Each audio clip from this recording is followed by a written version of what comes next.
El Centro Ignaciano de Espiritualidad de la Ciudad de México les da la más cordial bienvenida a la conferencia El compromiso de los cristianos en la coyuntura de México hoy, que será dictada por el maestro David Fernández Dávalos de la Compañía de Jesús.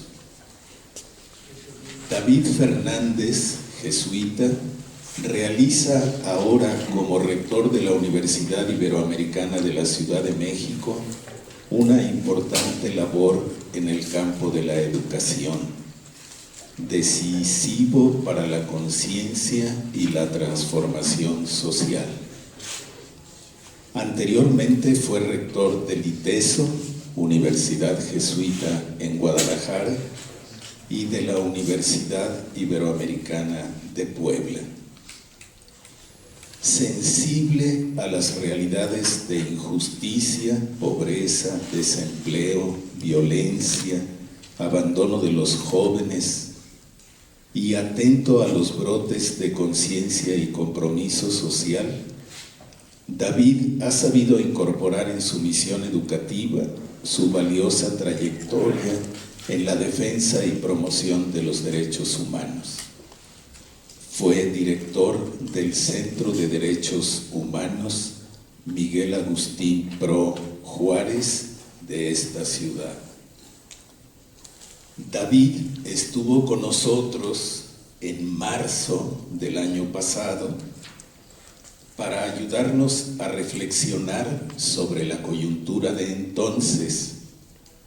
Ahora vuelve en tiempos desafiantes para nuestro país a ofrecernos elementos para nuestra reflexión, nuestro intercambio, nuestro discernimiento. Muy bienvenido, David, y gracias por estar con nosotros. Padre Álvaro, por la invitación y por la generosa presentación que has hecho de mi persona. La verdad la aprecio. Agradezco a todos ustedes que se hayan hecho un espacio para venir a conversar sobre estos tiempos desafiantes que decía Álvaro Quirós hace un momento, que nos interpelan como creyentes y frente a los cuales tenemos una tarea que cumplir. Aprecio mucho su interés y la confianza en lo que pudiéramos exponer acá.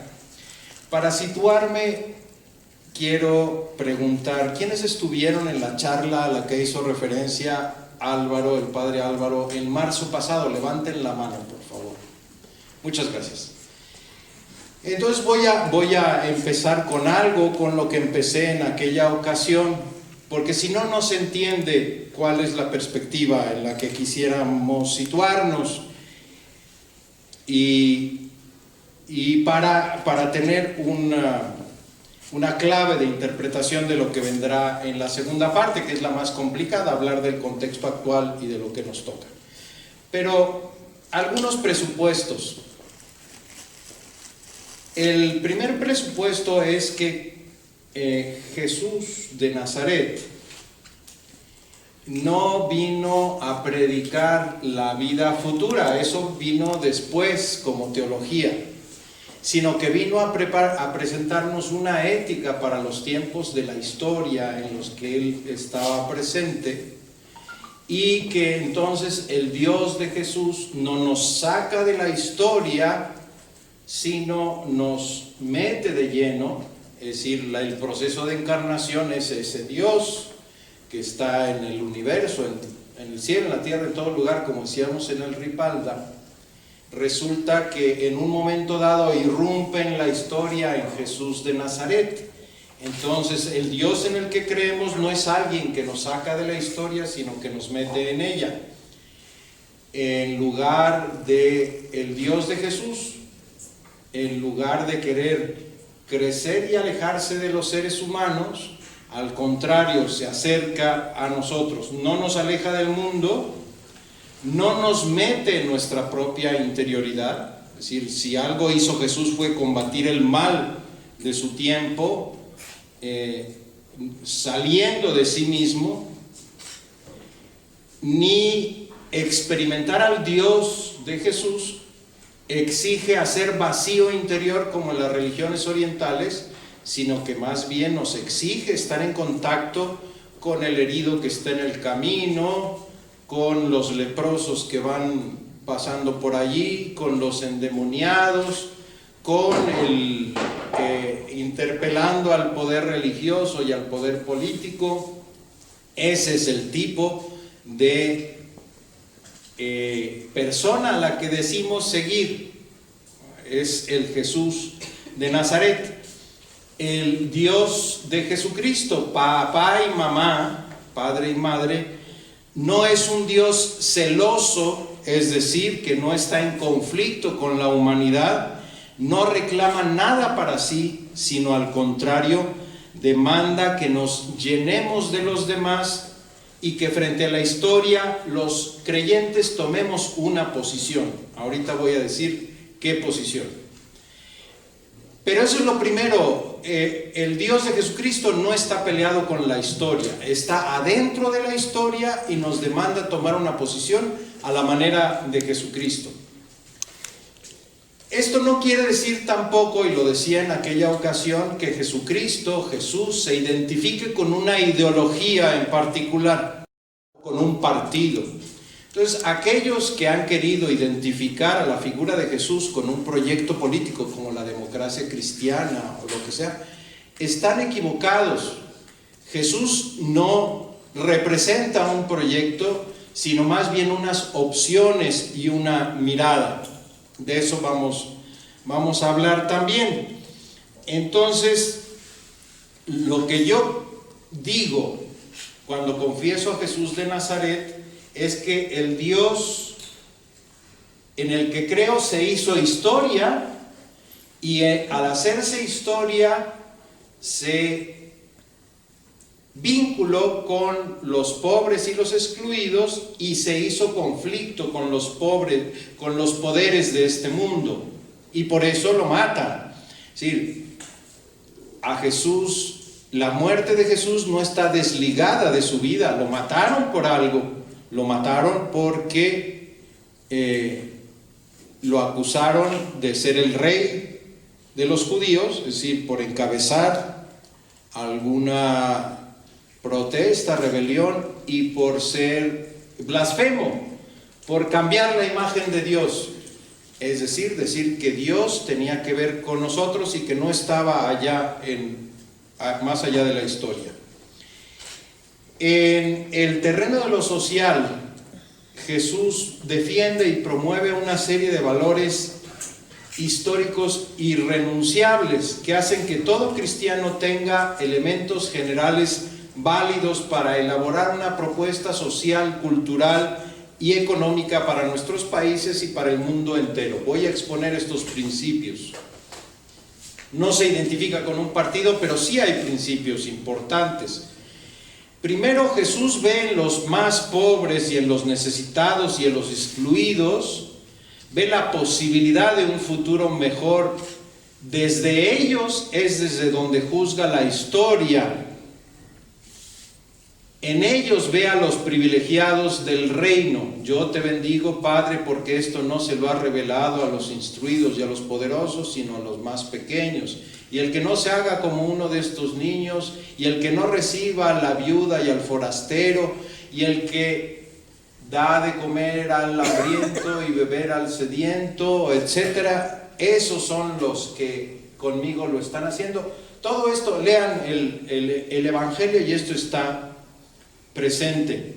Entonces, un proyecto histórico de inspiración cristiana tiene que tomar seriamente en cuenta la situación de las minorías sociales, las necesidades de las mayorías empobrecidas y responder a ellas. Este es un primer criterio de juicio frente a gobiernos, proyectos, políticas públicas. ¿Beneficia a las mayorías empobrecidas y a los grupos socialmente excluidos o no?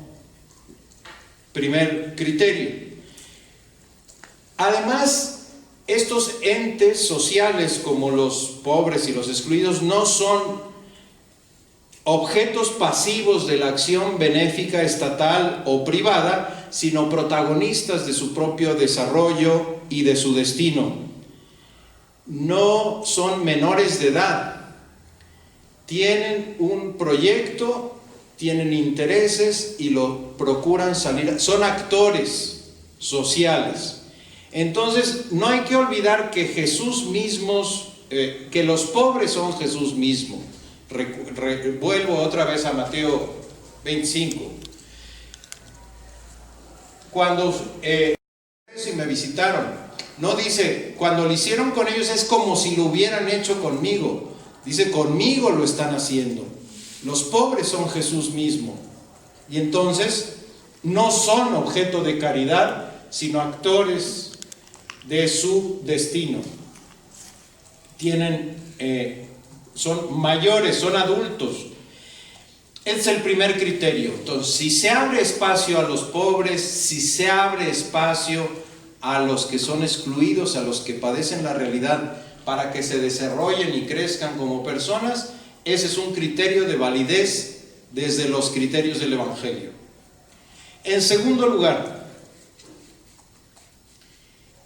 Jesús procura eliminar del ser humano aquellos elementos que lo deshumanizan, como son el ansia de riqueza, o de honores, o de poder, la seducción que ejerce el halago de los poderosos, etc. ¿Quiénes han hecho ejercicios ignacianos? Levanten la mano. Ustedes recuerdan que el vano honor del mundo, el ansia de riquezas, ¿y qué otra cosa dice Padre Álvaro? La crecida soberbia. Y la crecida soberbia es lo que nos conduce en contra del proyecto del Rey Eternal, o en contra de la voluntad de Dios manifestada en Jesús. En cambio, propugna la sustitución del egoísmo por el amor como motor de la vida humana, la solidaridad con los demás como motor de la historia, y propone poner en el centro de toda la actividad humana a la otra, al otro, a la persona. Postula la entrega solidaria a los demás y condena la utilización de los otros en beneficio propio. Quiere servir más que ser servido. Y entonces la consigna de los zapatistas, por ejemplo, de mandar obedeciendo, podría ser una traducción política de esta actitud que me refiero. Es decir, cuando los gobernantes están al servicio de los demás y no se sirven de los otros, cuando los mueve el servicio y no el ansia de riqueza o la soberbia, entonces ese es otro criterio de verificación si aquello es legítimo desde los valores del Evangelio. En tercer lugar, Jesús promueve el rechazo a las desigualdades injustas, no a las desigualdades naturales, que yo soy más tonto que usted, o que yo soy mujer y usted es hombre biológicamente y somos distintos. Eso es normal. Las desigualdades injustas, porque afirma el valor trascendente de la vida humana, el valor de la persona vista con la mirada de Dios, y consiguientemente alaba la solidaridad y la fraternidad entre los seres humanos. Todo tipo de racismo, como el que tiene Trump, por ejemplo, todo tipo de presunta superioridad de género, como Bolsonaro, que dice que los hombres son mejores que las mujeres, el presidente de Brasil, o el chauvinismo de clase, como estos de la secta Nexium. ¿Se acuerdan de las esclavas sexuales donde andaba el hijo de Salinas? Que dicen que son los mejores los que tienen que administrar los recursos de toda la humanidad, y por supuesto ellos son los mejores. Entonces, que ellos tienen legítimamente que concentrar los recursos, el dinero, el poder, porque ese es un chauvinismo de clase, el creer que su clase es mejor que la de los otros. Entonces, todo esto es proscrito por Jesús y es contrario al plan de Dios. Favorece la exclusión de las mujeres, de los pobres, de los morenos o de los negros y negras o de las trabajadoras domésticas, etcétera. Ese no es un gobierno de acuerdo con los valores del Evangelio. En cuarto lugar, Jesús siempre despierta la necesidad de un mundo mejor y entonces desata la esperanza activa de quienes quieren hacer un mundo más justo, en el que por lo mismo, por ser más justo, por ser más iguales, más hermanos y hermanas, Dios se pueda mostrar más plenamente. Y entonces la negación del ser humano, la negación de la fraternidad, la negación de la utopía, de la posibilidad de algo distinto, es la negación radical de Dios, y en este sentido es la anulación de todo lo que debe ser el principio de toda realidad y realización humana. Entonces, todas estas cosas no son puros valores o confesiones o propuestas discursivas ideales, sino que constituyen experiencias concretas en la vida del Señor Jesús, y por eso son exigencias fundamentales que deben ser vividas y ejecutadas por quienes decimos seguir al Señor de Jesucristo.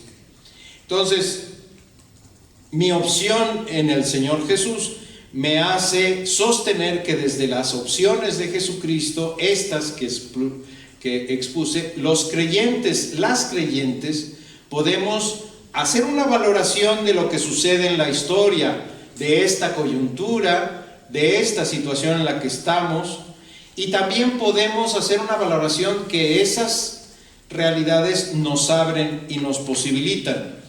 Entonces, quienes nos decimos cristianos, seguidores del Señor Jesús, estamos invitados a involucrarnos en la historia, a tomar compromisos en la historia, a tomar posiciones con todos los riesgos que esto implica.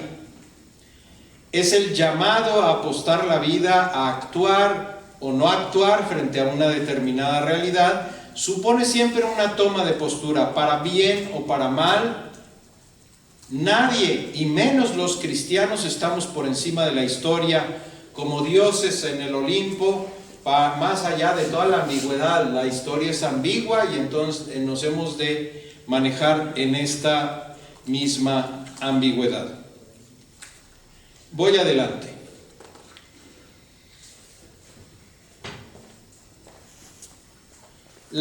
Credo, si confesamos verdades, yo confieso, yo creo en Dios Padre Todopoderoso, creador del cielo y la tierra, y en el Señor Jesucristo, etc. Eso lo decimos, pero es sobre todo seguimiento del Señor Jesucristo. Después, cuando nos juntamos en iglesia, decimos en qué creemos todos, y entonces ahí lo decimos, pero antes que nada, es seguimiento del Señor Jesús. Y entonces es tratar de hacer lo que el Señor Jesús haría en el mundo de hoy. Por supuesto, no es ponerse túnica y dejarse barba e irse. Eso no es, sino hoy, en nuestra circunstancia, ¿qué haría el Señor Jesús? Eso es la fe cristiana, seguimiento del Señor Jesús. Y el carpintero de Nazaret se comprometió en la historia de su pueblo hasta la muerte, y fue muerte en cruz. Acuérdense que la muerte en cruz estaba destinada para lo peor de lo peor, que era un fracaso en la historia. En realidad no fue una exaltación, fue el fracaso. Y entonces es la ambigüedad de la historia y el compromiso. Entonces, las razones que encuentro para que nos preguntemos, para que la pregunta ¿por qué nos toca hacer a los cristianos, a las cristianas en esta coyuntura histórica? Tiene razón la pregunta. La pregunta tendríamos que hacérnosla primero porque el Evangelio tiene que fecundar esta historia. No es para vivirlo en la sacristía, no es para rezar el rosario, es para seguir al Señor Jesús. Aunque también vayamos a la sacristía y también recemos el rosario, pero es expresión religiosa de algo más profundo, que es la fe que nos mueve. Tiene que fecundar lo político, tiene que fecundar las realidades económicas. Las realidades sociales son parte de esta historia, y entonces esos valores tienen que fecundar. Entonces preguntarnos ¿Qué tengo que hacer yo como cristiano? Es como fecundo con los valores del Evangelio, estos que hablé, la historia. También creo que vale la pena preguntarnos, hacernos la pregunta de esta conferencia, porque las decisiones políticas y los proyectos socioeconómicos concretos, porque los rumbos nacionales, las políticas públicas pueden ser una mediación eficaz o puede no serlo para avanzar en la construcción o el acogimiento del reinado de Dios en la historia. Porque el destino también de los seres humanos se juega en esta historia. También porque es urgente que los excluidos y los pobres de la tierra puedan tener motivos de esperanza en un panorama que parece absolutamente negar la posibilidad de la esperanza. De miseria, de violencia, de migración, de incertidumbre, de muerte en la que están debatiéndose las mayorías pobres. Entonces hay que dar motivos de esperanza, y eso los tenemos que dar quienes seguimos al Señor Jesús. Entonces, una respuesta fácil frente a esto que ocurre es la respuesta de Nietzsche: Dios ya se murió, sí nos creó, nos hizo, y ya se murió. No tiene nada que ver con lo que ocurre. Entonces, por la misma credibilidad de Dios, nosotros tenemos algo que hacer. Es decir, nosotros, ya quizá platiqué esta historia, pero una señora decía, no, es un cuento de nuestro hermano el indio que se murió, de Anthony de Melo. Es un cuento de Anthony de Melo, que iba una persona y se encuentra una chava, una niña muriéndose de hambre en la calle. Y entonces se enoja con Dios. Y también, si han leído La peste de Albert Camus, ahí igual, se está muriendo un niño en el quirófano de peste y dice: yo no puedo creer en un Dios que no hace nada frente a este niño que se está muriendo. Lo mismo sucede en el cuento de Anthony de Melo. ¿Cómo es posible que Dios no haga nada frente a esto? Y entonces de pronto oye una voz que dice: ¿cómo que no hago nada si te hice a ti? Ese es el tema, que nosotros somos la mano, los seguidores del Señor Jesús, somos los ojos, las manos y la posibilidad de credibilidad de Dios en esta historia. Y también porque comprometernos es la forma de vivir el seguimiento del Señor Jesús. Entonces, la lucidez que pedía Jesús de Nazaret para los hijos de la luz: yo no te pido que los saques del mundo, sino que estén en el mundo, pero que los hagas lúcidos. Eso exige de nosotros tomar en el mundo, en esta coyuntura, en este país, una posición desde los valores del Evangelio. Y entonces es una oportunidad de servicio a los demás y una oportunidad de servicio al Evangelio. Entonces, en la encarnación, el Dios de las estrellas, del universo, decidió hacerse presente en el mundo para salvar al género humano, para hacer redención. Eso también viene muy claramente expresado en los ejercicios. Cuando se acuerdan, está la Trinidad viendo que se mueren y se matan y que unos crecen, y entonces se ponen de acuerdo y dicen: mandemos al Hijo para hacer redención. Esa es una historietita, pero nos revela el tema de la encarnación. Entonces,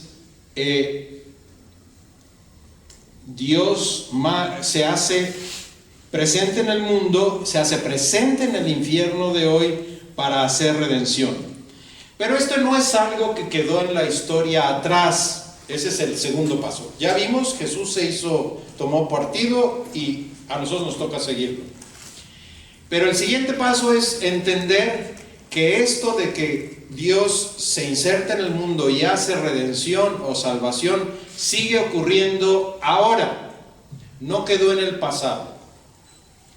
Es la estructura del cosmos entero. Es la acción constante de Dios que sigue sosteniendo al universo y que sigue manifestando su voluntad salvífica. Es una explicación. La encarnación es una explicación real, ocurrió en un momento de la historia, pero como en las explicaciones míticas, en realidad nos explica cómo funciona el universo. Entonces, la misión de hoy de salvar al género humano se realiza a través de la Iglesia, de los fieles creyentes y de los otros hombres y mujeres de buena voluntad que siguen la inspiración divina. Pero esa redención se hace desde abajo y desde adentro, como en la encarnación. De hecho, los teólogos dicen la encarnación de Jesús fue doble. Primero se hizo ser humano, no hombre, sino ser humano. Por supuesto que se hizo circunstancialmente hombre, pero tomó carne humana, se hizo ser humano. Y en segundo lugar se hizo pobre. Es una doble encarnación. Porque, ¿qué podría él ofrecer a los desheredados de la tierra si él mismo no lo hubiera sido? Es decir, ¿qué nos podría decir un príncipe como Krishna cuando nunca tuvo una necesidad, siempre tuvo los mejores manjares o lo que sea, a quienes no tienen que comer o quienes viven el dolor cotidianamente?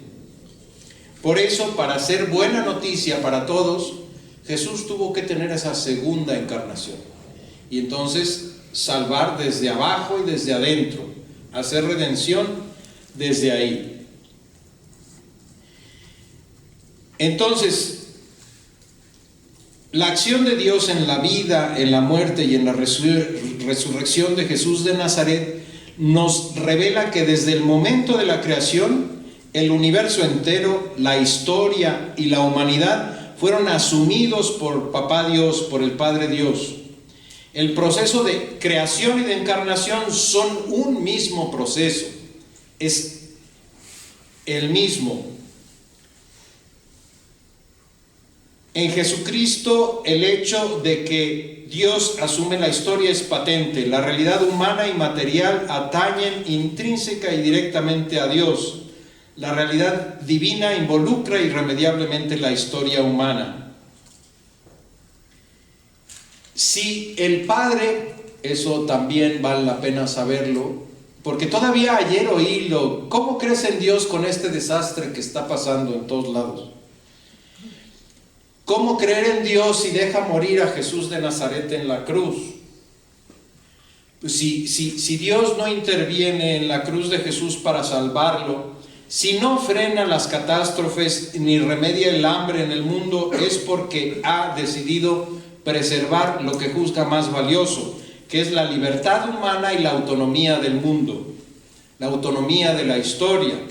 La apuesta de Dios es a favor de nosotros, de nosotras, como seres humanos, es a favor del ser humano, y es una apuesta absolutamente seria y radical. Nos entregó nuestro destino en nuestras propias manos. Como un papá y una mamá que le entregan la vida a su hijo y no lo anda tutelando toda la vida, porque entonces no puede vivir su vida a plenitud. La apuesta de Dios a favor del ser humano es absolutamente seria y radical. Los hombres y mujeres tenemos en nuestras manos el destino de nuestro propio devenir, nuestro porvenir, el destino del mundo. Y lo escandaloso es que el destino de Dios se juega. Profundo dramatismo de la encarnación y de la revelación de Dios en la encarnación. Es decir, Dios se hizo historia y al hacerse historia se entregó a nosotros, y de nosotros depende que esta historia triunfe o acabe colgada en la cruz como Jesús de Nazaret. Y Él no va a intervenir. Y la suerte de la creación y la suerte de Dios se juega en nosotros. Y entonces, por eso es importante el proyecto político y económico de un país o del mundo entero, porque en él se juega el destino de la humanidad y se juega el destino de Dios mismo. Entonces no es algo anexo, no es una anécdota, es la radicalidad de la encarnación la que ahí está en juego. Voy ya a lo que a ustedes los trajo acá. La situación actual. Bueno, ya puesto este marco, es decir, no es algo accesorio, anexo, no es el apéndice de que ahora los cristianos tenemos que hacer algo en la política. Es que en la política, en la economía, en lo social, se está jugando el destino de la humanidad, y en ese destino de la humanidad, en la depredación del medio ambiente, en las violencias, ahí se está jugando el destino del Dios de Jesucristo que apostó por nosotros. Bueno, hoy hablar de lo que acontece en el país es muy difícil. Ya le decía al padre Álvaro y a algún otro amigo acá que yo venía hoy como bonzo. ¿Se acuerdan los bonzos? Eran aquellos monjes tibetanos que se iban a prender fuego en los 60s y 70s para llamar la atención de algo. Pues vengo a quemarme aquí delante de ustedes como bonzo, porque hoy no se puede hablar de lo que está ocurriendo en el país o porque eres fifí o eres chairo. Y de inmediato se levantan se alertan los misiles y las calificaciones para descalificar al otro y luego alinearlo. Y entonces no se puede tener una conversación razonable, serena. Y eso es lo primero que impide que podamos platicar, y sería la primera obligación de los cristianos: poner las condiciones para que haya un diálogo sereno, razonable, sin calificativos a priori, sino tratando de discernir dónde está el Dios de la historia del que hemos hablado, para empujar las dinámicas que producen vida y frenar las dinámicas que producen muerte. Entonces, la polarización que existe ahorita en el país nos impide pensar como iglesia y como cristianos qué es lo que tendríamos que hacer. Luego salen los am lovers y los am haters, y eso, y con calificativos no vamos a llegar a ningún lado. La descalificación del adversario es lo que está privando, y no la voluntad de encontrar puntos de convergencia o una visión más o menos objetiva de lo que ocurre. No vamos a tener consensos, pero probablemente necesitamos escucharnos para saber cómo podemos actuar unos y otros, porque tenemos que suponer que nos interesa o nos debería interesar la suerte de los pobres, de los excluidos, la justicia, todas estas cosas de las que ya hablamos. Entonces, voy a compartir estas reflexiones desde una posición indudablemente de simpatía con las clases y sectores populares, son excluidos y quienes padecen la realidad, eso sí. Y porque creo igual que en congruencia son los criterios del Señor de Jesús. Dicen, ¿cómo si trabaja en la Ibero con puros niños acomodados? Pues sí, pero trabajo allí desde esta postura y tratando de que asuman esta postura creyente. Bueno, platicaba yo con un funcionario de Naciones Unidas en América Latina, y me platicaba, por ejemplo, que Naciones Unidas toda entera quiere que a Andrés Manuel López Obrador le vaya bien. ¿Por qué? Porque si no le va bien, vamos a tener, o dicen ellos, por otro lado está Jair Bolsonaro en Brasil, o está Duque en Colombia, o está Macri en Argentina, y son las derechas más racistas, conservadoras, proempresariales, depredadoras de la naturaleza, quienes serían los triunfadores y por donde se iría el continente entero. Dice, y eso no nos conviene a nadie. ¿Sí? Si fracasa el actual proyecto, a la vuelta de la esquina tenemos una restauración autoritaria tipo Trump o tipo Duterte en Filipinas, que es otro señor que se ha dedicado a matar a los que él dice que son narcos, sin juicios, sino con brigadas de ajusticiamiento, etc.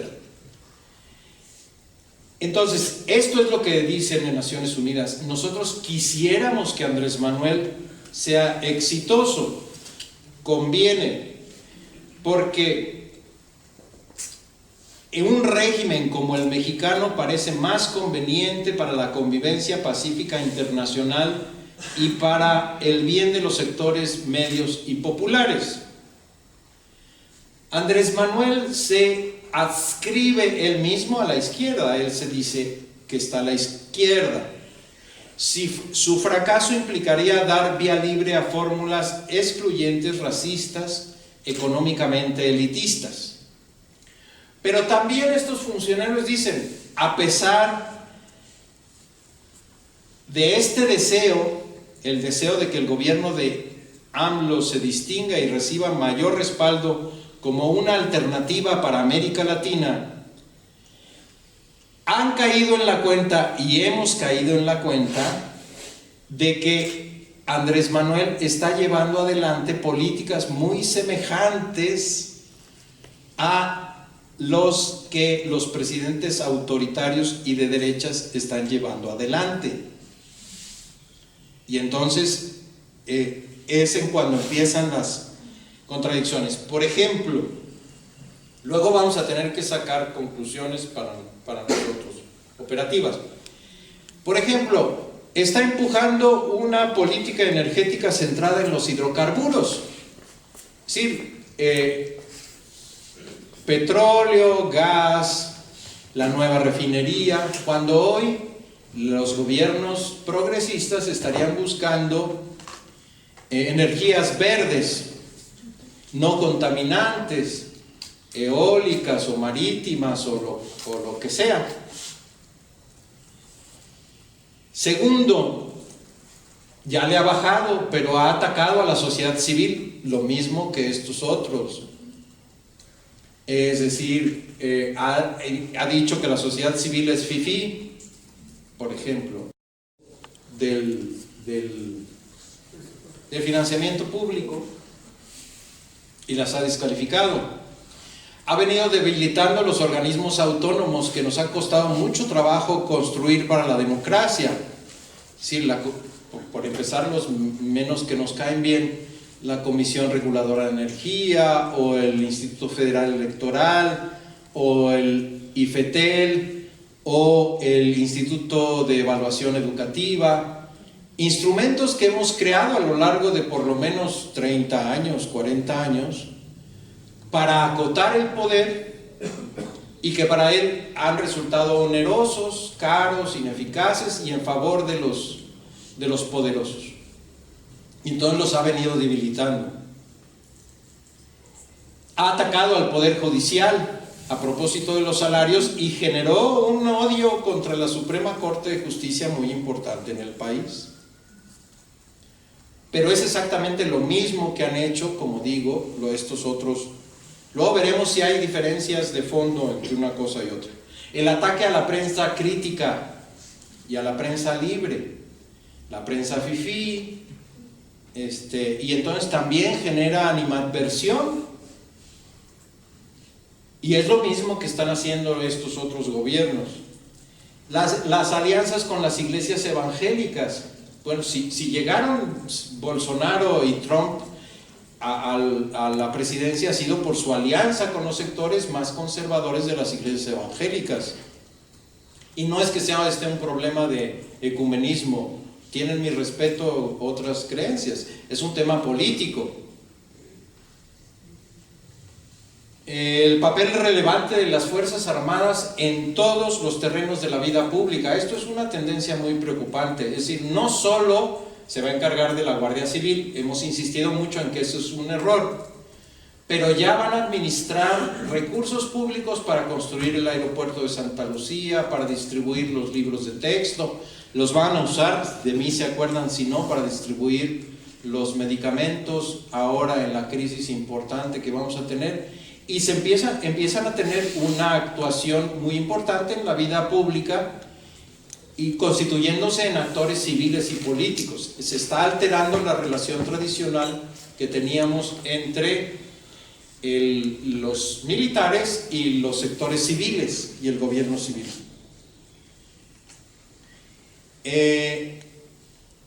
La aplicación disciplinada de las fórmulas económicas neoliberales. ¿Cuáles? La disciplina fiscal, el control de la inflación, que lo han logrado muy bien, la privatización de sectores estratégicos que continúa, las facilidades a los proyectos extractivos. Dijo que más no, pero que se iban a respetar todos los proyectos extractivos, y va el transísmico, etc. Los recortes en el gasto público. Si nosotros pensábamos que un gobierno de izquierdas, yo me considero de izquierdas, perdón,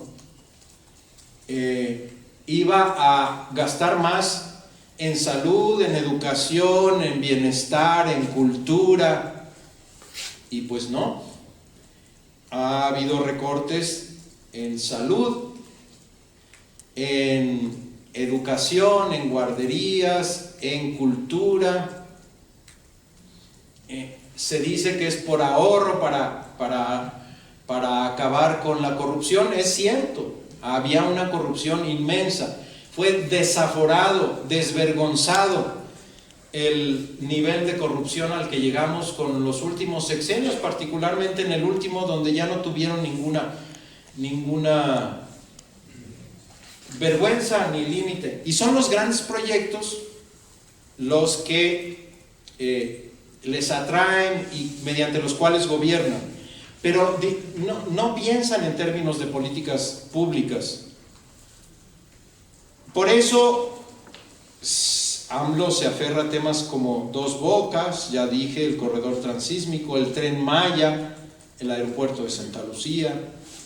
La idea es que estos proyectos detonen procesos económicos benéficos, y sin embargo, por distintas razones, más bien parece que estos macroproyectos son los que van a llevar a pique al actual gobierno y a su aprobación social.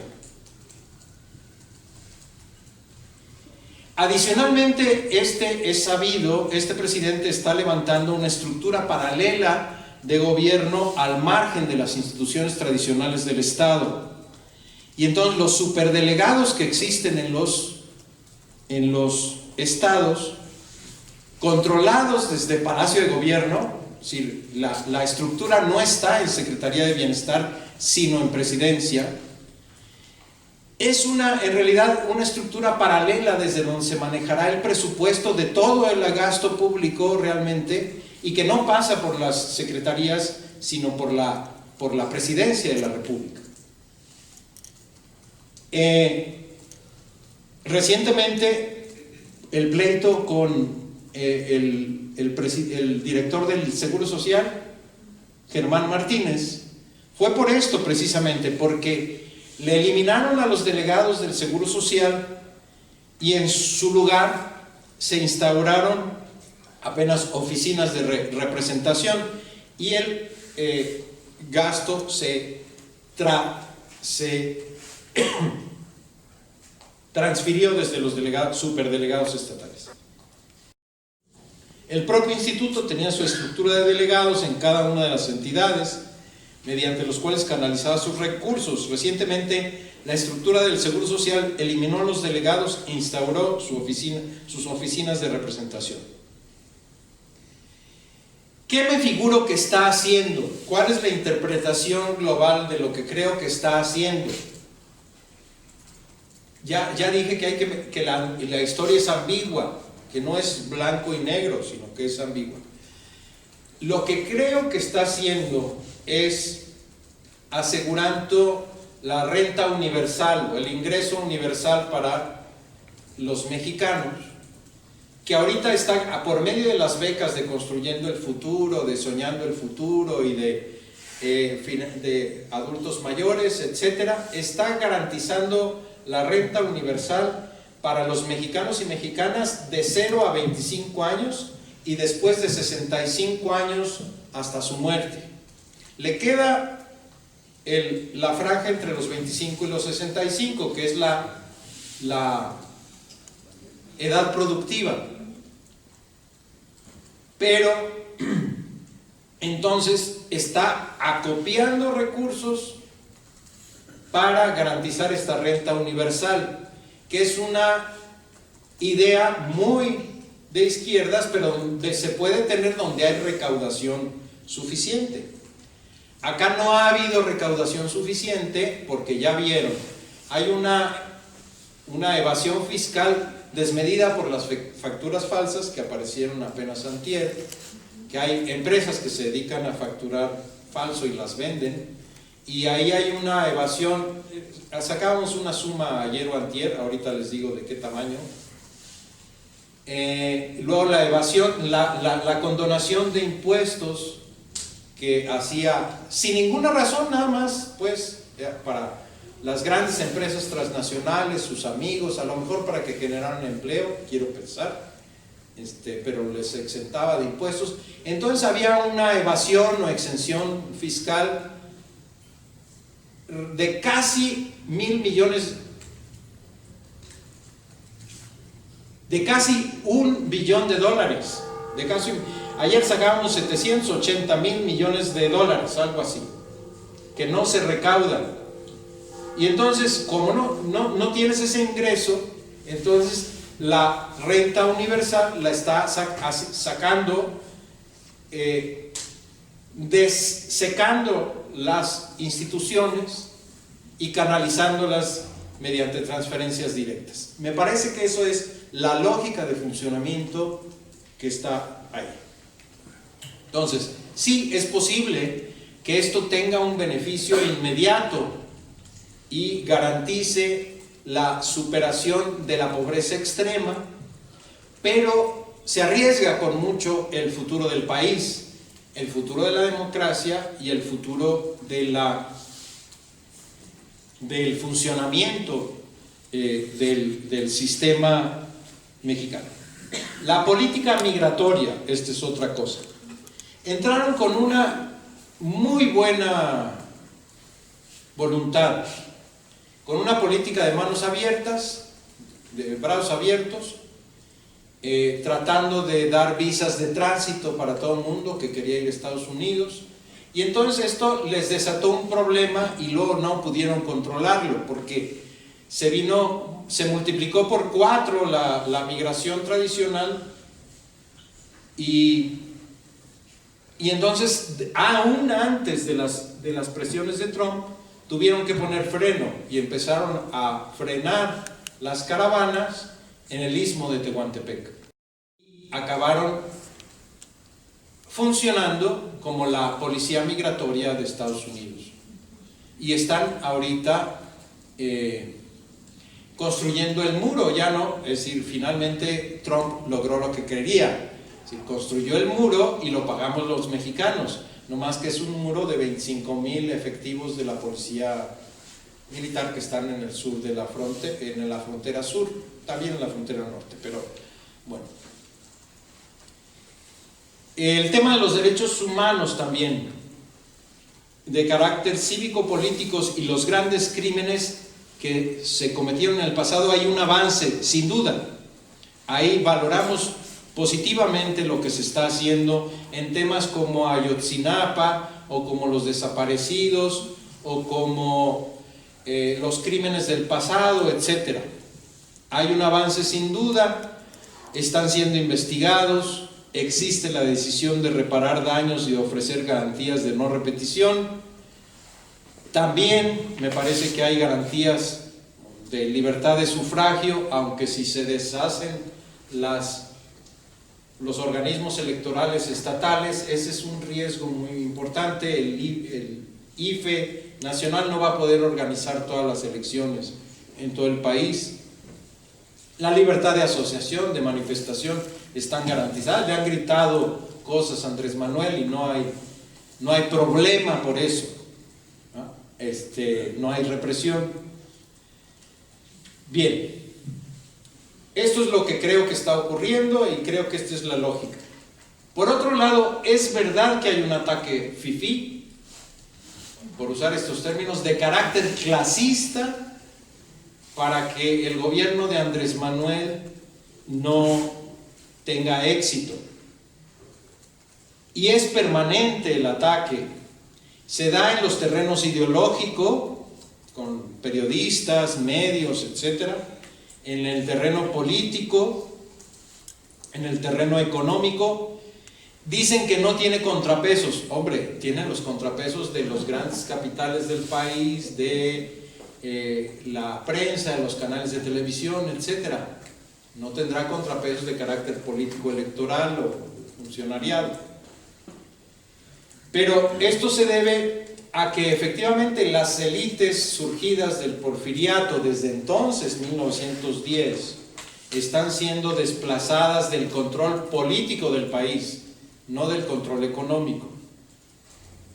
Y entonces estas élites no desaprueban en realidad la política económica federal, porque coinciden con ella. Ya dije, se está aplicando rigurosamente las fórmulas económicas tradicionales, pero sí reprueban las decisiones que tienen que ver con los proyectos de la presidencia y que afectan los intereses de los grandes capitales.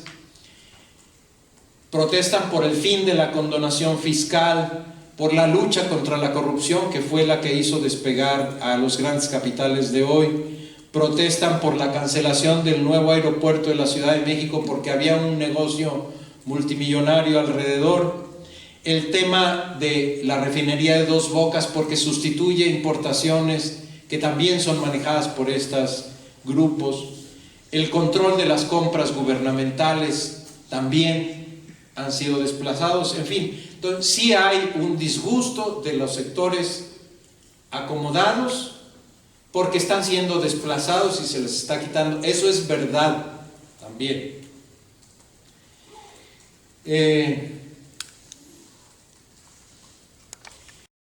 No hay ningún proyecto alternativo en realidad. Solo hay enojo, solo hay una crítica permanente. Son los que salieron a marchar para que renunciara Andrés Manuel. Recuerdan ustedes, con algunas pancartas. Para ellos, lo que querrían es que se acabara los de Morena y que se acabaran los proyectos populares, y para ellos los 30 millones de mexicanos que votaron por Andrés Manuel no son seres racionales sino manipulables, son comprables, que solo votan con las vísceras sin medir las consecuencias. Son ingenuos que piensan que no es posible vivir en una sociedad menos desigual porque eso no funciona, porque eso es demagogia, etc. La reacción que han tenido estos grupos opositores es sostener que el triunfo de Andrés Manuel proviene de la decisión de no humanos, de los sin cerebro, así decían sus pancartas, ¿verdad? Por ti votaron los sin cerebros, los incultos, etc. Es la reacción de miedo, que temen ser afectados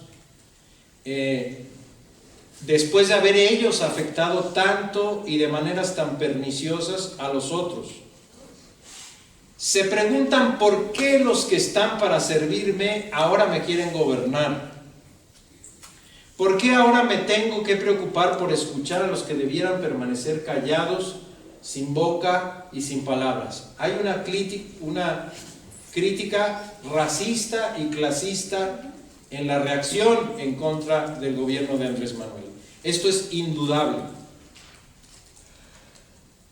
Ellos y ellas, los que marchan contra Andrés Manuel, piensan que todo estaría bien si cada quien se conformara con la casta que le ha sido asignada y con el lugar que tienen que ocupar en la sociedad. ¿Por qué hubo tanto escándalo cuando Yalitza Aparicio salió en la portada de Vogue vestida de rojo, de Prada? ¿Sí? De las marcas más. Porque ese no es el lugar de las indígenas, de los que tienen piel morena. El lugar de ellos es otro. Entonces, cuando se trata de ocupar un lugar, cada quien tiene que estar en su lugar.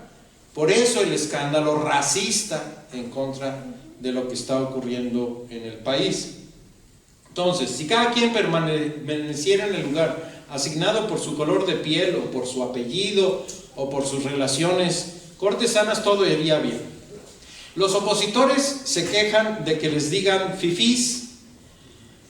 Dicen que eso es violencia cuando el propio sistema ha desaparecido y ejecutado a cerca de 250,000 de seres humanos, por lo menos 50 veces más de las personas que se están quejando en las marchas.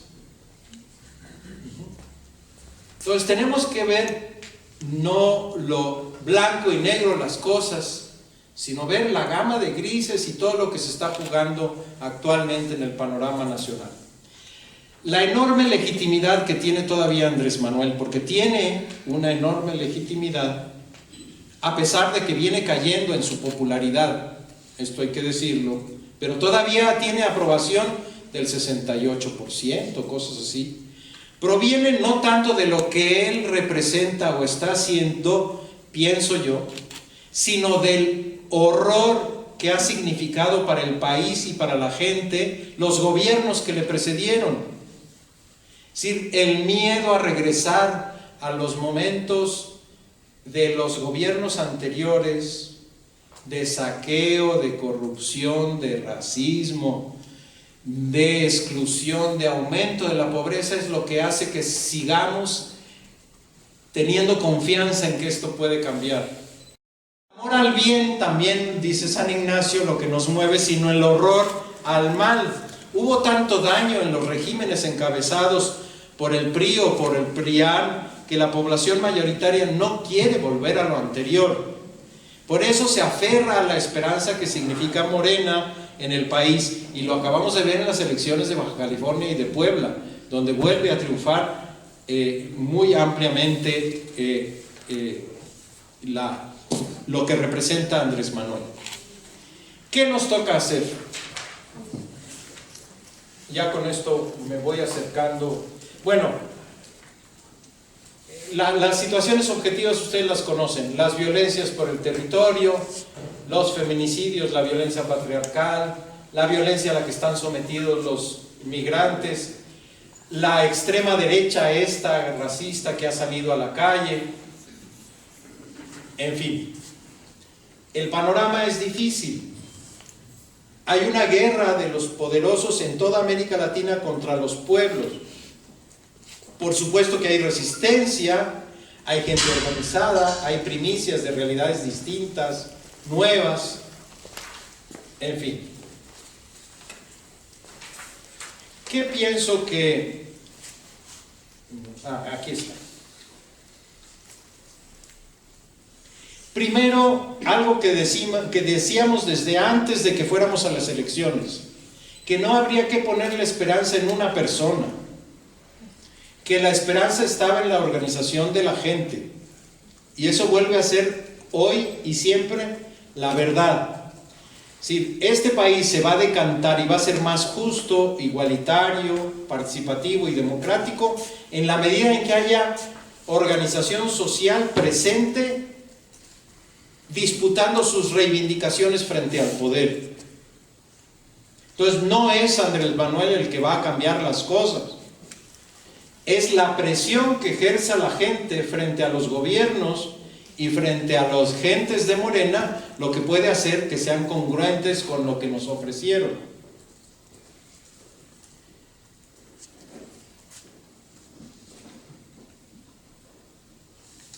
Nosotros tendríamos que Defender la economía popular,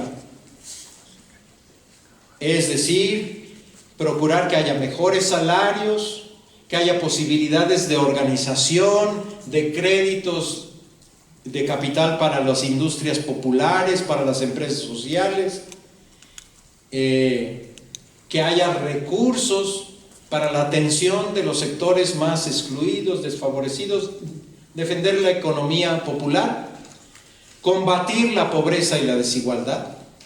Todas las políticas que vayan a profundizar la pobreza y la desigualdad hay que enfrentarlas.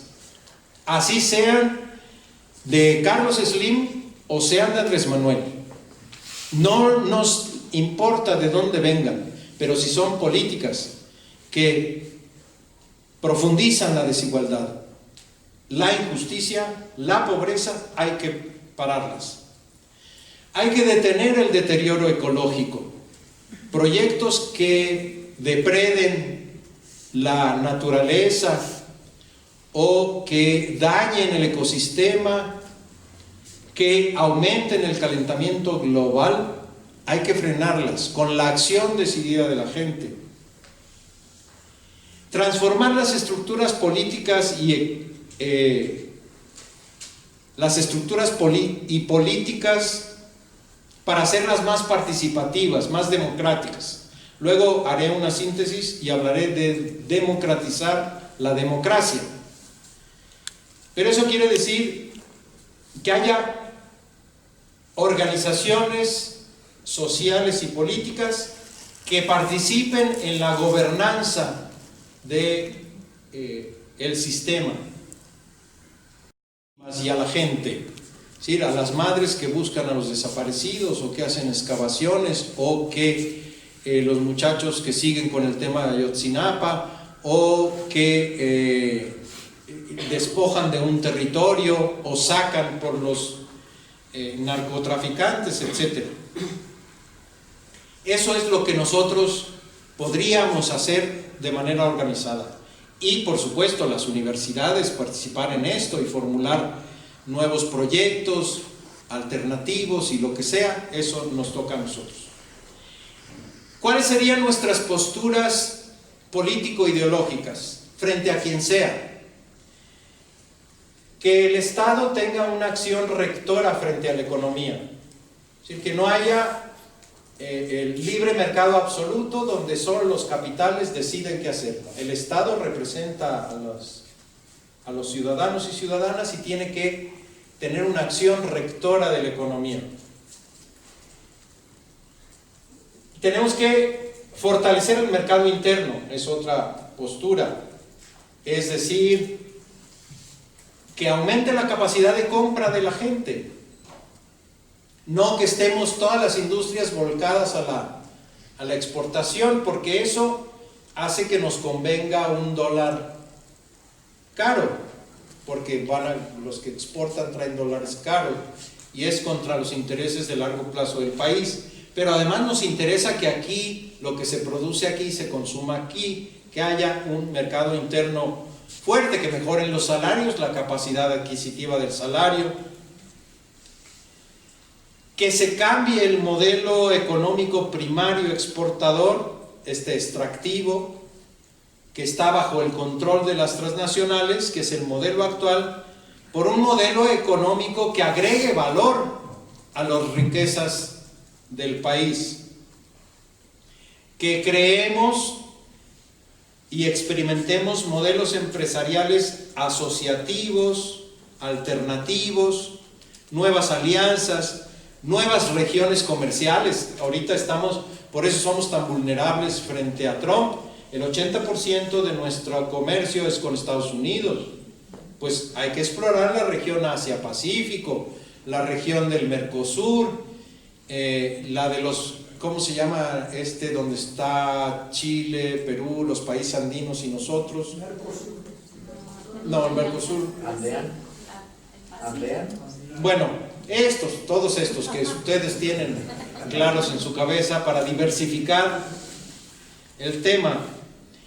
La inversión pública estratégica, pero en favor o en bien de el país, Por ejemplo, me parece que un corredor transísmico es muy importante, pero siempre que no signifique entregar el corredor transísmico a las transnacionales para perjudicar a los pueblos indígenas, sino que se incorpore a los pueblos indígenas en la gestión y en el beneficio del corredor.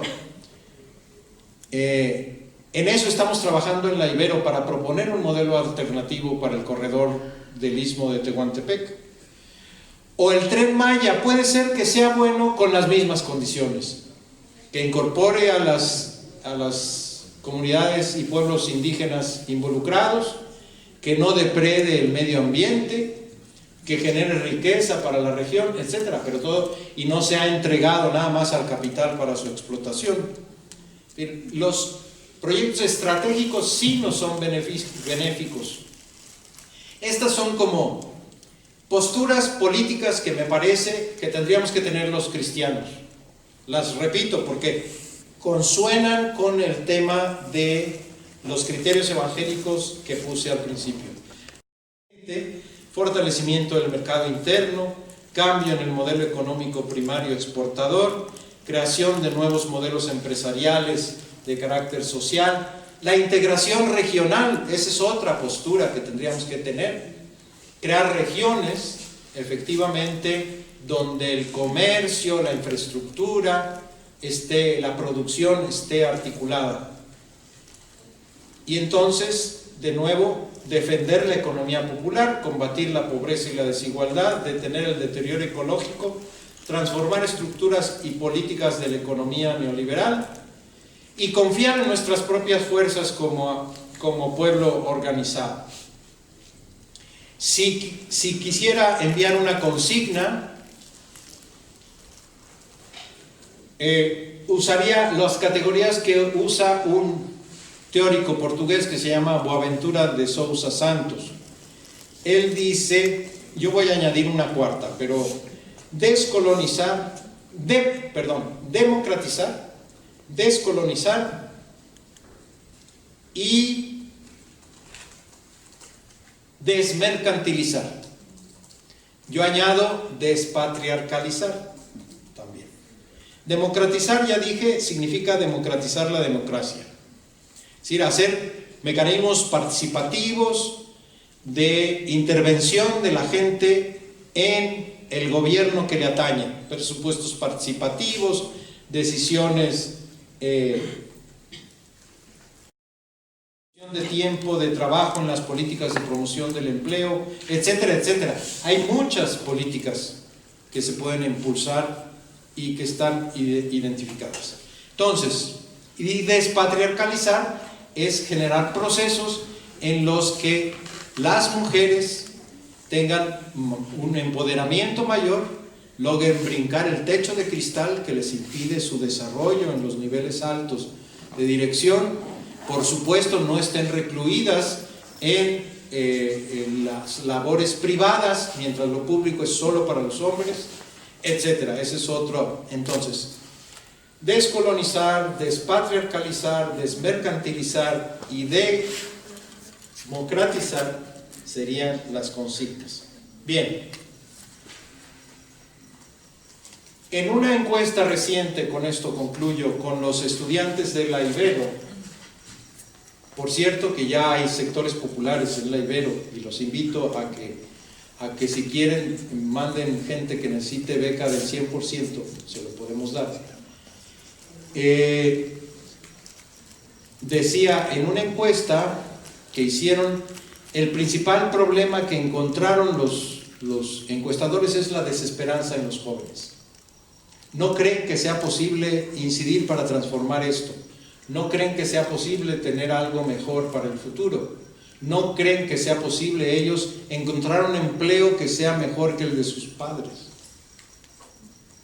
Y esto es una fuerza que nos condena al fracaso, porque entonces no habrá la posibilidad de construir nada mejor.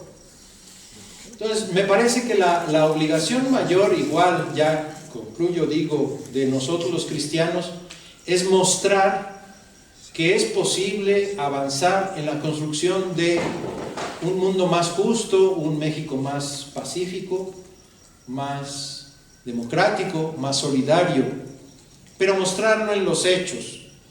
Y entonces así podremos comunicar esperanza. Ya la esperanza como discurso no funciona. Tiene que ser en los hechos, mostrando que hay avances, mostrando que es posible incidir y que es posible transformar.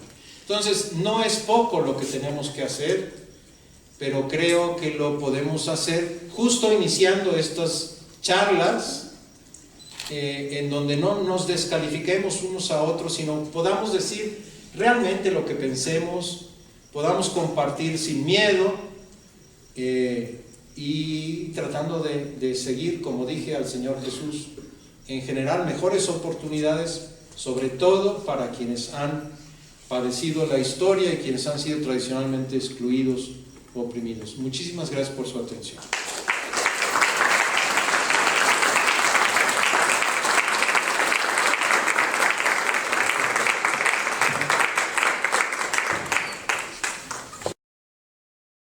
En la sesión anterior de marzo del año pasado, usted decía en su intervención que el cristiano, el papel del cristiano, tanto a nivel individual como llamemos de la iglesia cristiana, no es el de mantenerse fuera de un análisis de una realidad, que no debería ser quedarse al margen viendo lo que sucede a su alrededor. ¿Usted considera a 15 meses de esa conferencia, cree usted que hay signos visibles de que esa apatía, esa es la palabra, no debe permanecer el cristiano apático ante? En aquella ocasión se decía ante la coyuntura electoral, ¿siente usted que hay signos visibles de que esa apatía del cristiano haya disminuido en estos 15 meses que han pasado? Gracias. Entonces puede ser absolutamente inexacta. Me parece que no hubo apatía en el proceso electoral del año pasado. Es decir, que la gente salió, se volcó y participó. Es decir, que sí hubo participación y que se superó la apatía.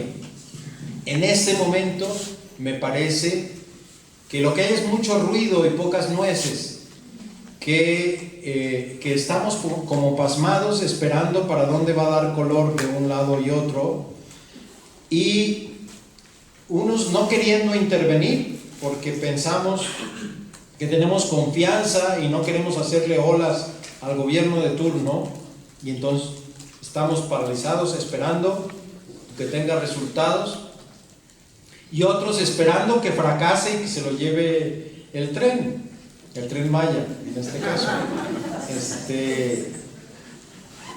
Pienso que ahorita hay un momento no de apatía, no diría, sino de interés, de discusión viva, y que va a empezar a haber procesos de participación más decidida, me parece. Que uno de los errores que Andrés Manuel ha cometido es no acudir a movilizar a la gente, a respaldar sus políticas, sino que nosotros lo estamos viendo allá, cómo se da en la torre con unos y con otros, y cómo dice una cosa y dice la otra, lo que sea, pero no hay gente movilizada. Bueno, eso es mi percepción ahorita. Me ha tocado participar en elecciones desde el 88, metido, se podría decir al 100%. Ya en estas no participé, hasta el 94 estuve participando. Entonces, cuando empezó Salinas, fue del 88 al 94. Ahí me tocó conocer de viva mano la gente. Y estaba yo convencido de que iba a perder el PRI. En una encuesta que hicimos personalmente con una sola pregunta, me salían rangos de 70 a 80% en contra del PRI. Mas, sin embargo, no perdió.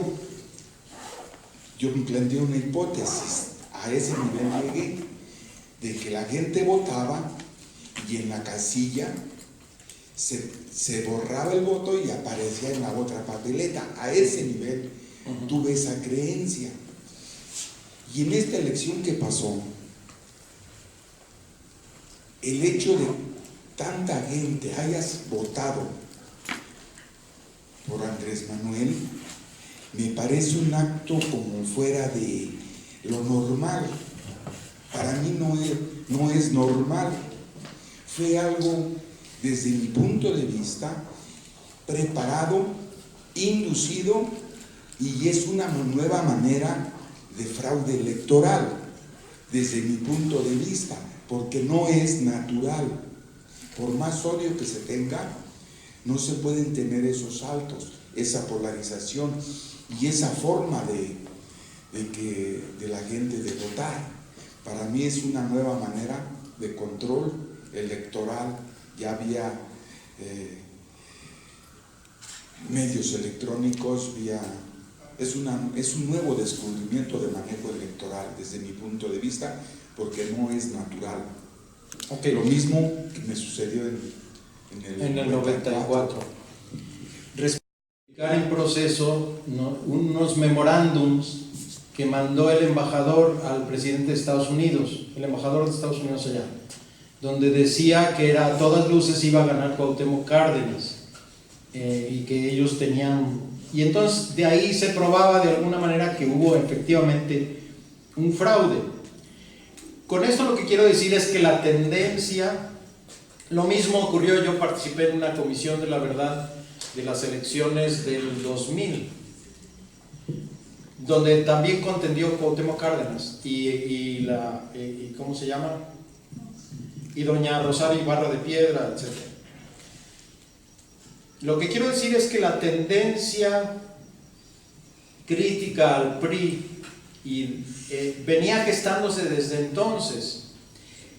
Yo no sé si hubo manipulación electoral o no en esta última elección, pero lo que sí sé es que el disgusto con el régimen del PRI gobierno venía desde antes y venía creciendo aceleradamente, pero fue bloqueado de manera sistemática. Entonces, yo no tengo elementos para afirmar una cosa o la otra, pero bueno, escuchamos su reflexión, su hipótesis y queda. ¿Sí? La noticia de inicio de la mañana es odiar a López, que se muera, o sea, se me hace súper anticristiano eso. Correcto. Porque lo que usted dice también es no hay propuestas, o sea, ¿qué propones? En Twitter vienen diciendo que hay desabasto de medicinas, que se mueren niños en Baja California, y yo le contesté a una persona, pues haz una vaquita con tus cuates y manda unos 20,000 pesos, ¿no? Y te dice, no, yo pago impuestos. También la gente que compra tortillas paga impuestos. Entonces, ese tipo de respuestas donde yo creo que yo tengo la razón, y lo que usted comenta que es súper racista, la manera como están reaccionando los católicos que pueden influir, a mi parecer es preocupante. Ahora, lo que usted comenta sobre los trabajos que podrían conseguir los jóvenes, la desesperanza. Yo tengo hijos ya titulados y los trabajos que se les ofrecen son sumamente intelectuales, son para cuestiones virtuales de redes, y yo creo que también, como no se ve claro el producto, sino son como un eslabón en una cadena de una materia que no se puede tocar, también los chicos se frustran mucho en esa cadena de trabajo, aunque los sueldos sean buenos al final. Y lo otro sería, ahora que comentó el señor lo de las casillas, yo estoy en una zona donde debiera tocarle ser presidente de casilla a los hijos de Carlos Slim, de Patricio Slim, a Sumaya y todos ellos, algunos intelectuales que salen en la tele y jamás se presentan, pero sí critican demasiado los resultados electorales. Cuando mi esposo ve esos programas, yo le digo que está viendo a ricos hablando de pobres, porque son gente que nunca da la cara, que no participa, pero sí se queja mucho de los resultados. Ahora, yo soy enemiga de pensar que tengo el gobierno que me merezco. Yo veo lo que comenta el señor, hay muchos trucos. Lo que sí creo yo es que el paternalismo que usted señala están siendo niños llorones, o sea, en vez de quejarme de eso, a ver qué hago yo, o sea, y a mi nivel, ¿no? En mi casa, con mi gente. Entonces, a mí me gustaría saber qué propone usted para, por ejemplo, los jóvenes, empezar a introducirlos en un sistema productivo que sí sea humano, que sí sea para la gente. Su pregunta, yo creo que podremos proponer, queremos, lo estamos haciendo, tres cosas. Uno, emprendimientos con impacto social, es decir, que tengan un impacto en la sociedad, pero que al mismo tiempo te ayuden a vivir. ¿Sí? Segundo, modelos asociativos, es decir, empresas privadas, pero que se asocian en torno de una cadena productiva y lo que sea, y entre todas sacan adelante sus intereses. Y tercero, empresas de economía social, es decir, cooperativas, unidades de producción, etc. Me parece que por ahí va la posibilidad de oferta a los jóvenes. Y es lo que estamos tratando nosotros de hacer. Haya otra. Muchas gracias por tus palabras, por la presentación y por todo. Yo no pertenezco a Morena, no soy Andrés Manuelista, pero voté por él.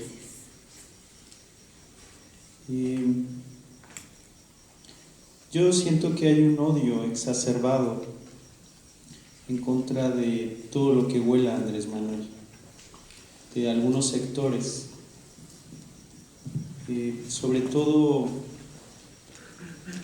de los poderes como fácticos, es decir, de la gente que tiene el control, el poder económico en el país, que son capaces de mover cosas. Y siento que al mismo tiempo hay una desinformación producto de las prácticas que tenemos en este periodo, en las que la mayoría de la gente no lee más que noticias cortas o lo que alcanza a leer muy rápido en las redes sociales. Yo creo que este odio exacerbado solo nos va a conducir a polarizar más las cosas, y que yo puedo estar en contra de muchas cosas que ha hecho Andrés Manuel, de su autoritarismo, de su negar la posibilidad de que existan las organizaciones sociales, etcétera, etcétera. Pero hay algunas cosas en las que sí estoy de acuerdo con él. A mí me parece que son tiempos en los que debemos reconocer lo que hace bien el que está a mi lado. Debemos tener la humildad para poder reconocer eso, sobre todo si es en beneficio del país. Hay una parte que quiero señalar que tiene que ver con el deber cristiano, ¿no? Yo creo que también es una gran tarea para los cristianos y las cristianas, hablando en términos de la necesidad de esto que señalabas, de despatriarcalizar las cosas. Necesitamos que haya mujeres sacerdotes. Necesitamos que, como en nuestros pueblos indígenas, la iglesia también diga el madre-padre o padre-madre, que así es como se refieren los pueblos originarios a Dios o a Diosa. Eso es muy importante. La otra es que hemos visto muchos ejemplos de cómo los cristianos en algunos pueblos, en algunas comunidades, en algunas regiones del país, no platican con los pobres. Van y se sientan igual a la mesa de los ricos. Van y se sientan con la gente que asesina, con la gente que de manera patriarcal se apropia de todo, hasta de lo que no es suyo, hasta con la delincuencia organizada, en algunos lugares como Michoacán. Y van porque eso les representa dinero. Yo he visto en las misas a donde prefieren ir los sacerdotes, donde lo menos que dan es un billete de 500, todos los presentes dan un billete de 500, lo menos que dan. Necesitamos una iglesia también comprometida. Necesitamos que el deber cristiano es de estar con la gente que lo necesita. Alguien puede decir que esa gente, que los ricos también lo necesitan y más, y podemos meternos en esa, pero la realidad es que se juntan a veces con gente que está matando en las comunidades, o que le roban, que secuestran, que matan. A esos les dan misa. Y a nosotros nos gustaría saber, nos parece hermosísimo la oferta que hacen de que haya becas al 100%, y nosotros queremos llevar esto a las comunidades y a los pueblos indígenas, a los pueblos originarios, para que puedan asistir a la Universidad Iberoamericana becadas. Y pues ¿con quién lo vemos? Muchas gracias. No, te agradezco también con una aportación que llegó acá por escrito, que es importante el actor de la Iglesia desde la teología de la liberación, y efectivamente desde esa teología cosas como las que estás señalando no tendrían por qué ocurrir. Sí, a tu pregunta última. Las becas se llaman Si Quieres Puedes. Se puede hacer la solicitud por la página de la Ibero. Hay que meterse en Ibero Ciudad de México y ahí hay todas las instrucciones. Nosotros lo único que pedimos es que tengan necesidad económica, y segundo, que tengan capacidad de cursar la carrera, es decir, o que traigan un promedio de 8.5 de prepa, y si no lo traen, que pasen el examen de admisión. Si no pasan el examen de admisión, me da muchísima pena, pero no se puede. Nos ha costado mucho trabajo encontrar este perfil, pero es el que necesitamos y el que queremos. Ahorita hay alrededor de 500 muchachos y muchachas, queremos que sean 2.000. Entonces hay mucho espacio para que apliquen. Además de la beca del 100%, les damos un apoyo de 1,000 pesos mensuales, que no es nada, pero por lo menos para que puedan llegar a la universidad en transporte y puedan comer allí. Algunos que necesitan equipos especiales como computadoras o calculadoras o lo que sea, se los prestamos allí. Entonces estamos haciendo lo posible para que esto funcione. Entonces a nosotros nos conviene que vengan, muchachos. No, a ver, soy franco contigo, no queremos, la idea no es dar becas, sino que nos ayuden a transformarnos como universidad. ¿Sí? Esa es la idea. Entonces necesitamos mucha gente. Bueno, luego comento lo que está aquí. Descolonizar nuestro pensamiento eurocéntrico, absolutamente de acuerdo. Enseñar nuestros idiomas de nuestras culturas. Y si ya sí, por supuesto, estoy de acuerdo, pero si ya se perdió el idioma, hay valores muy importantes y propuestas que vienen de los pueblos indígenas que nos sirven hoy, es decir, que nos ayudan a esto. Por ejemplo, hemos mencionado la valoración de lo comunitario, el asunto del trabajo gratuito, la fiesta igualadora constantemente, el tema del cuidado de la naturaleza, etc. Eso es lo que al descolonizar nuestro pensamiento tenemos posibilidad de asumir. A la que me refería es esa de hay que mandar obedeciendo. Si los que mandan no son los que mandan, son los que obedecen a la mayoría, y nos mandan pero obedeciendo a la voluntad de la mayoría. Esa es la consigna. Luego hay un exhorto aquí a no vencernos los de la segunda edad, los adultos que sigamos enseñando valores, reforzando a nuestros jóvenes, rezar por todos, pero sobre todo por los jóvenes y dar testimonio.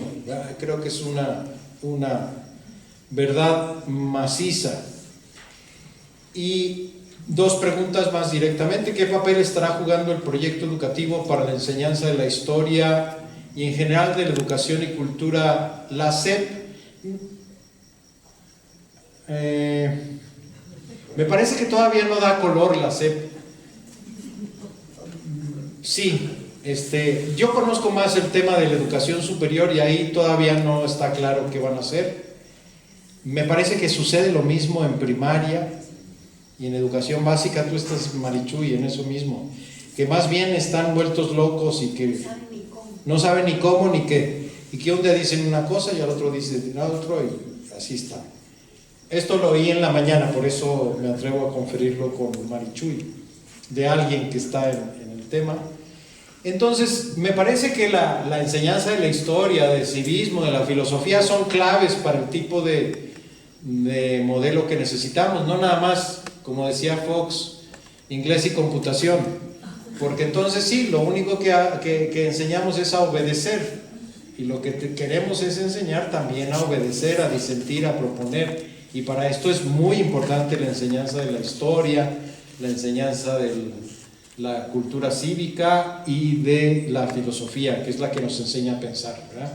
Alguien decía que pensar hoy por hoy es el acto más subversivo que existe, porque justo los medios de comunicación, los modelos educativos, lo que tratan de hacer es que no pienses, que nada más ejecutes, obedezcas y cosas. ¿Qué espacios ve factibles para hoy avanzar en democratizar, decolonizar, desmercantilizar, despatriarcalizar? Pues eso, cada quien en sus espacios, es decir, tenemos que pensar en la familia, en la escuela, esto para la despatriarcalización, es decir, nosotros repetimos el modelo patriarcal cuando le decimos a nuestras hijas, a ver, sirve a tus hermanos, que eso lo dicen todavía, ¿no? Es decir, el varón está para ser atendido, la mujer para atender. Entonces desde ahí empezamos a despatriarcalizar. Desmercantilizar, bueno, luchar por los recursos naturales o los medios, los bienes comunes, defensa del bosque, defensa del agua. Decolonizar, pensar desde nuestros propios intereses, nuestro proyecto, en todos los ámbitos escolares, políticos. Democratizar es participar en las juntas vecinales, en los espacios de presupuesto participativo, llevar iniciativas a las cámaras, no sé, juntar firmas para que no tumben los árboles, todas estas cosas, es decir, todos los espacios de vida son susceptibles de realizar esto. Terminamos una última participación, por favor. Bueno, sí. Bueno, como usted dijo, preguntas, porque quisiéramos comentar mis cosas, pero hemos visto la trayectoria que estamos siguiendo y lo que ha ido sucediendo a lo largo de este nuevo sexenio. Bueno, el Santo Padre ha dicho que las ideologías terminan siempre en dictaduras. Mi pregunta es, ¿cómo ve usted, de acuerdo a su criterio, a este México? ¿En qué va a terminar? ¿En una dictadura o en una democracia? Hay organismos conscientes. Quienes votaron por AMLO, que fueron 30 millones de personas, son gente reactiva a las dictaduras. Aunque el señor sea autoritario y lo que sea, pero me parece que no votaron para que fuera dictador.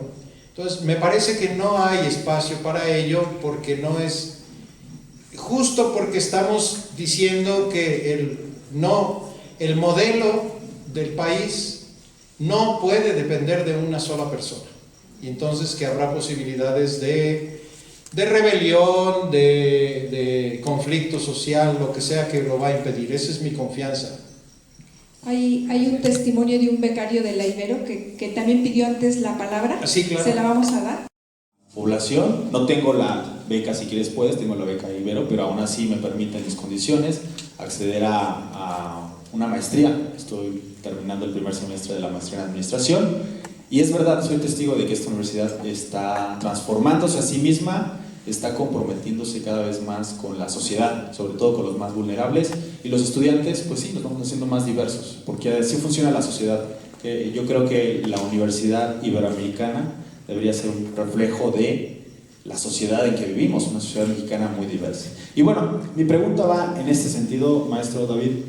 ¿Cuál sería el compromiso particular de los jóvenes en México? ¿Cristianos, católicos, no cristianos, universitarios, no universitarios? ¿Cuál sería ese compromiso particular en la coyuntura de hoy? A ver, yo diría que este mismo que he propuesto. El Padre General de la Compañía de Jesús dice, los problemas de la Compañía de Jesús son los problemas de la humanidad. Yo lo quiero decir al revés. Los problemas de la humanidad, no, así no es. Los problemas de los jóvenes son los problemas de la iglesia, o tendrían que ser, aunque no se confiesen cristianos. Entonces, trabajar por una sociedad más justa, más solidaria, más equitativa, más productiva, más feliz, etcétera, con los medios a su alcance, y entonces para eso creo que la primera tarea que tenemos es convencerlos de que esto que vivimos tuvo un comienzo, y así como tuvo un comienzo puede tener un final, que no es un presente eterno y que las cosas siempre han sido así. Nosotros pensamos que podían ser de otra manera y nos derrotaron e impusieron un modelo como el modelo neoliberal, capitalista a ultranza, pero podía haber sido de otra manera. Y entonces el que intuyan que esto que tienen es una construcción humana y que puede ser de otra manera sería la primera tarea, me parece, y eso daría esperanza, porque parece que el mundo es así y ha sido así desde siempre, y no es verdad. Y no es apenas platicaba con un muchacho justamente a propósito. Él no entendía cómo era posible que las dinámicas económicas no fueran naturales. Sí, pero dice, ¿cómo es? No me acuerdo cómo era la discusión, pero es eso. Yo le decía, es que las políticas económicas no son catástrofes naturales, no son procesos de la naturaleza misma, sino son invenciones humanas, entonces se pueden cambiar. No sé, por ahí. Pues muchas gracias, David, por esto que nos compartiste y también por este diálogo abierto que nos has regalado. Un aplauso para ti.